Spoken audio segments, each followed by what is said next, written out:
قرآن مجید میں کئی مقامات پر اللہ رب العالمین نے خود نبی صلی اللہ علیہ وسلم کو حکم دیا کہ آپ کہیے وَلَا أَعْلَمُ الْغَيْبَ، میں غیب نہیں جانتا۔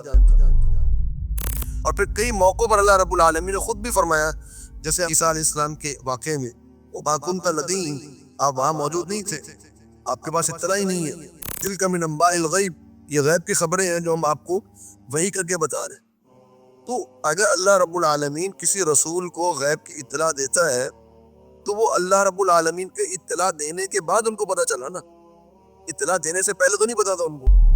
تو ایسے ہی ہے کہ جیسے اللہ رب العالمین نے غیب کی کچھ خبریں ہمیں بھی بتا دی، لوح محفوظ کے بارے میں بتایا ہمیں تو نہیں پتا تھا، جنت اور جہنم کے بارے میں بتایا ہمیں تو نہیں پتا تھا۔ اب ہم یہ کہیں کہ جی ہم بھی عالم الغیب، کیسے جی؟ مجھے غیب کی خبریں پتہ ہے، جنت کا بھی پتہ ہے، جہنم کو بھی پتہ ہے۔ کسی نے دیکھی جنت جہنم؟ کسی نے نہیں دیکھی۔ مجھے پتہ ہے جنت کیسی ہے، جہنم کیسی۔ تو یہ بے وقوف ہے نا بات سے، مجھے کیسے پتہ چلا؟ کیونکہ اللہ رب العالمین نے بتایا۔ ایسے ہی نبی صلی اللہ علیہ وسلم کو جب اللہ رب العالمین نے غیب کی خبریں بتائیں تو بتانے کے بعد ان کو پتہ چلا نا، وہ عالم الغیب تو نہیں ہے۔ عالم الغیب جو ہے وہ اللہ رب العالمین کے ذات ہے۔